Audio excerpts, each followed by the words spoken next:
خواتین و حضرات، آپ سب کو انفوٹینمنٹ پارک چینل میں خوش آمدید کہتے ہیں۔ اگر آپ نے ویڈیو کا تھمبنیل دیکھا ہے تو آپ جانتے ہوں گے کہ آج کی ویڈیو کا ٹائٹل ہے شلجم اور ڈرائنگ روم۔ آپ حیران ہو رہے ہوں گے کہ یہ کیسا ٹائٹل ہے، شلجم اور ڈرائنگ روم۔ اصل میں کافی عرصہ پہلے ایک ڈرامہ ٹیلی ویژن پہ دیکھنے کا موقع ملا، تو اس ڈرامے کی سٹوری کا کچھ حصہ میں آپ کے سامنے پیش کروں گا، اور اسی سے ہم نے یہ ٹائٹل بنایا، شلجم اور ڈرائنگ روم۔ سب سے پہلے جی ویلکم کرتے ہیں اپنے تمام ویڈیو ہمارے جو لوگ دیکھ رہے ہیں، چاہے لکھنؤ سے دیکھ رہے ہیں، چاہے بنارس سے دیکھ رہے ہیں، چاہے الہ آباد سے دیکھ رہے ہیں، لاہور سے دیکھ رہے ہیں، کراچی سے، دارا آدم خیل سے، پورٹ لوئس جو کہ موریشس کا کیپٹل ہے، وہاں سے جو لوگ ہمیں دیکھ رہے ہیں، ریاستہائے متحدہ امریکہ سے ہمارا پروگرام دیکھ رہے ہیں، برطانیہ سے دیکھ رہے ہیں، اور دنیا میں جہاں کہیں لوگ یہ چینل دیکھ رہے ہیں، ان سب کو ہم ویلکم کرتے ہیں۔ آغاز کرتے ہیں جی ویڈیو کا، آپ کو بتاتے ہیں کہ سٹوری کیا ہے اس ٹائٹل کے پیچھے، شلجم اور ڈرائنگ روم۔ ہوتا کچھ یوں ہے خواتین و حضرات کہ ایک سرکاری ملازم صاحب ہوتے ہیں، وہ کسی جگہ ایک پلاٹ لیتے ہیں، پھر آہستہ آہستہ کچھ سیونگ کرتے ہیں، اور جہاں جہاں سے ان کو وسائل مہیا ہو سکتے ہیں وہ پیسے اکٹھے کر کے تو اپنا گھر بناتے ہیں، اور کافی محنت کے بعد وہ گھر بنانے میں کامیاب ہو جاتے ہیں۔ گھر بن جاتا ہے، فرنیچر آ جاتا ہے، یہ لوگ، وہ صاحب اپنی بیگم اور بچوں کے ساتھ شفٹ بھی ہو جاتے ہیں، اور آہستہ آہستہ وہاں پر رہنے شروع ہو جاتے ہیں۔ لیکن مسئلہ ان کو یہ ہوتا ہے کہ سب کچھ کمپلیٹ ہو جاتا ہے، صرف ان کا ڈرائنگ روم جو ہے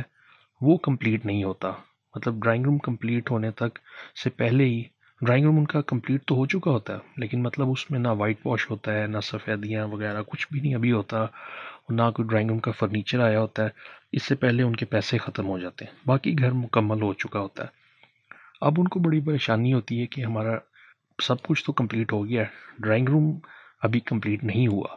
اب وہ لوگ اسی پریشانی میں ہوتے ہیں کہ ڈرائنگ روم ہمارا جلد سے جلد مکمل ہو، تاکہ کوئی مہمان ہمارا گھر دیکھنے آئے تو ہم اسے اچھی طرح انٹرٹین کر سکیں، اسے بٹھا سکیں، اسے ٹائم دے سکیں پراپر۔ لیکن ابھی ڈرائنگ روم ان کا مکمل نہیں ہوتا۔ ایک دن ان صاحب کے جو باس ہوتے ہیں ان کو کہتے ہیں، یار آج میں نے ادھر ہی جانا ہے جدھر تمہارا گھر ہے، تو چلو ایسا کرتے ہیں میں تمہیں ڈراپ کر دیتا ہوں، تو تمہارے گھر چائے بھی پئیں گے، تمہارا گھر بھی دیکھیں گے۔ وہ صاحب اچانک گھبرا جاتا ہے، سر سر سر سر سر سر میرے گھر، سر ابھی وہاں تو سڑکیں نہیں ٹھیک، سڑکوں پہ کھڈے پڑے ہوئے، بارش ہوئی ہے پچھلے دنوں، 2 گاڑیاں سر ادھر سڑک پہ اتنا گہرا گڑھا تھا، اوپر سے بارش ہوگی، 2 گاڑیاں اندر پھنس گئیں۔ نہ سر آپ یہ کام نہ کیجیے گا، جیسے ہی سڑکیں بنے گی، راستے کلیئر ہوں گے، میں خود بتاؤں گا آپ کو، میں آپ کو خود لے کے چلوں گا۔ تو اس طرح کبھی انہوں نے کسی طرح ٹالنا۔ ان کی ایک بیٹی اسکول میں تھی، ایک بیٹی کالج میں تھی، اور ایک بیٹا یونیورسٹی میں تھا۔ بچوں کے دوستوں نے جب کہنا کہ ہم آ رہے ہیں آپ کے گھر، نیا گھر دیکھنے، تو انہوں نے فوراً ہی کہہ دینا، نہیں نہیں نہیں نہیں، ابھی تھوڑا سا ہمارا کام رہتا ہے، اور بھی ہمارے جو گھر ہے وہ تھوڑا دور کر کے ہے، ویران جگہوں پہ ہے، تو آپ آؤ گے تو کوئی راستے میں کوئی بھی انسیڈنٹ ہو سکتا ہے، تو سیکیورٹی کے بھی مسائل ہیں، تو ابھی آپ اس طرف نہ آؤ۔ تو غرض یہ ہے کہ وہ جو بھی ان کے گھر آنے کی بات کرتا تھا تو وہ اس کو ٹال دیتے تھے۔ اس طرح مزید کچھ عرصہ گزر گیا، تو ایک دن وہ صاحب بیٹھے اپنے بچوں کے ساتھ اور اپنی بیگم کے ساتھ، اور سارے ڈسکس کرنے لگے کہ بھئی اس طرح تو بڑا مشکل ہے، لوگ ہمارے گھر آنا چاہتے ہیں، ہمیں بہانے لگانے پڑتے ہیں انہیں روکنے کے لیے، آخر کیا کیا جائے، پیسے ہمارے پاس ہیں نہیں، ابھی تو پچھلا قرض بھی نہیں اترا جو تھوڑا بہت لیا تھا، تو ہم کس طرح اپنا ڈرائنگ روم کمپلیٹ کریں۔ تو وہ صاحب ایک لسٹ تیار کرتے ہیں، اپنے بچوں کو بھی بٹھاتے ہیں، اپنی بیگم کو بھی بٹھاتے ہیں، اور کہتے ہیں کہ بھئی اگلے 8-9 مہینے ہم نے اس لسٹ کے مطابق عمل کرنا ہے، اور سیونگ کرنی ہے، اور ہر حال میں اپنا ڈرائنگ روم کمپلیٹ کرنا ہے۔ تو وہ لسٹ کیا تھی جی؟ وہ کہتے ہیں کہ جی ہفتے میں صرف اتوار والے دن پراٹھا بنے گا، باقی دن سوکھی روٹی سے آپ سب لوگ ناشتہ کرو گے، اور ناشتے میں بھی کوئی انڈا نہیں بنے گا، سب لوگ اچار کے ساتھ ناشتہ کریں گے۔ پھر وہ کہتے ہیں کہ جی کوئی بھی اپنے جو دانت ہیں وہ پیسٹ سے صاف نہیں کرے گا، میں منجن لے کے آؤں گا، یعنی وہ دانتوں کی صفائی کا پاؤڈر، سب اس سے دانت صاف کریں گے، اور جو ہے پیسٹ وغیرہ کوئی نہیں استعمال کرے گا۔ تو ان کی چھوٹی بیٹی کہتی ہے، ابا میرے دانت خراب ہو جائیں گے۔ بیٹا ڈرائنگ روم بھی تو بنانا ہے، بتا 9 مہینے کی بات ہے، ہمارا ڈرائنگ روم تیار ہو جائے گا۔ پھر وہ کہتے ہیں کہ جی گھر میں شیمپو نہیں استعمال ہوگا، جو کپڑے دھونے والا یا جو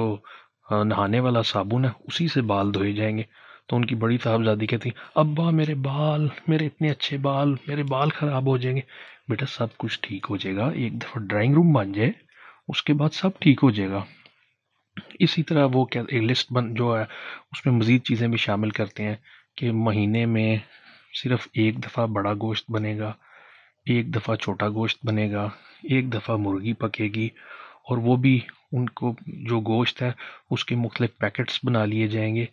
اور پہلے دیکھا جائے گا کہ کوئی آیا تو نہیں ہے، اگر کوئی آ گیا تو وہ گوشت اس کو کھلایا جائے گا، خود نہیں کھایا جائے گا، اور اسی طرح ان پیکٹس کو میں میکسیمم ٹائم گزارا جائے گا۔ اسی طرح مہنگی سبزیوں کو وہ نکال دیتے ہیں، سستی سبزیوں کو شامل کرتے ہیں، مہنگی دالوں کو نکال دیتے ہیں، سستی دالوں کو شامل کرتے ہیں۔ اسی طرح چائے پہ پابندی لگا دی جاتی ہے، یعنی دودھ والی چائے جس نے پینا ہے وہ کہوہ پیے۔ الغرض جناب ایک لمبی چوڑی لسٹ بن جاتی ہے جس پہ وہ سب ارادہ کرتے ہیں کہ ہم نے اس پہ عمل کرنا ہے اور اپنے پیسے بچانے ہیں تاکہ ڈرائنگ روم ہم کمپلیٹ کر سکیں۔ خیر وہ صاحب، ان کی بیگم اور ان کے تینوں بچے بڑے زور و شور سے اس لسٹ کے مطابق عمل کرتے ہیں، اور 8-9 مہینے جو انہوں نے ٹارگٹ رکھا ہوتا ہے اس میں وہ اتنے پیسے بچا لیتے ہیں کہ ڈرائنگ روم کو اپنے وہ سجا سکیں۔ اور وہ دن آ جاتا ہے، وہ اپنے ڈرائنگ روم میں وائٹ واش کراتے ہیں، پینٹ کراتے ہیں، نیا فرنیچر لیتے ہیں، ڈرائنگ روم میں سینریز لگتی ہیں، وال پیپرز لگتے ہیں، وال ہینگنگز لگائی جاتی ہیں، نئے کارپیٹ، نئے کرٹن، سارا کچھ سیٹ ہو جاتا ہے۔ اب وہ لوگ بڑے تسلی سے بیٹھتے ہیں اپنے ڈرائنگ روم میں، اور وہ جو سرکاری ملازم صاحب ہیں، بچوں کے باپ، وہ کہتے ہیں دیکھو بچوں، تم لوگوں نے بڑی قربانی دی، تمہاری ماں نے دی، میں نے بڑا برداشت کیا، لیکن ہم اپنے مقصد میں کامیاب ہو گئے ہیں، اور 8-9 مہینے بعد ہم نے اتنے پیسے اکٹھے کر لیے کہ آج ہم نے اپنا ڈرائنگ روم جو ہے وہ سجا لیا۔ اب تم لوگ یہ بتاؤ کہ اس 8-9 مہینے کے دوران کوئی مزے کی بات ہوئی ہو تو وہ بتاؤ۔ تو خواتین سر یہی وہ پوائنٹ ہے جس کے لیے یہ ویڈیو بنائی گئی ہے آج کی ساری، کیونکہ آپ کو جیسے میں نے بتایا کہ گوشت بھی مہینے میں صرف ایک دفعہ کر دیا گیا تھا، بڑا گوشت ایک دفعہ، چھوٹا گوشت اور مرغی، اور وہ بھی پہلے اگر کوئی آ گیا تو اس کو کھلانی ہے اور اس کے پیکٹس بنا لینے ہیں تاکہ تھوڑا تھوڑا کر کے استعمال کریں۔ دالیں زیادہ کر دی گئی تھیں، سبزیاں جو مہنگی سبزیوں سے اوائڈ کیا گیا۔ تو اس ویڈیو کے حساب سے وہ لوگ مطلب زیادہ سبزیاں اور دالوں پہ ریلائی کرتے رہے، اور وہ بھی کم قیمت والی پہ۔ تو ان کا بیٹا جو تھا وہ کہنے لگا کہ ابا اس سارے عرصے کے دوران بڑا مشکل ٹائم دیکھا ہے۔ میں اس کے والد صاحب کہتے ہیں وہ کیسے بیٹا؟ کہتا ابا یونیورسٹی میں جب بھی میں دوستوں کے پاس جاتا تھا تو دوست مجھے کہتے تھے یا تو ذرا 4 فٹ پیچھے ہو کے کھڑا ہو،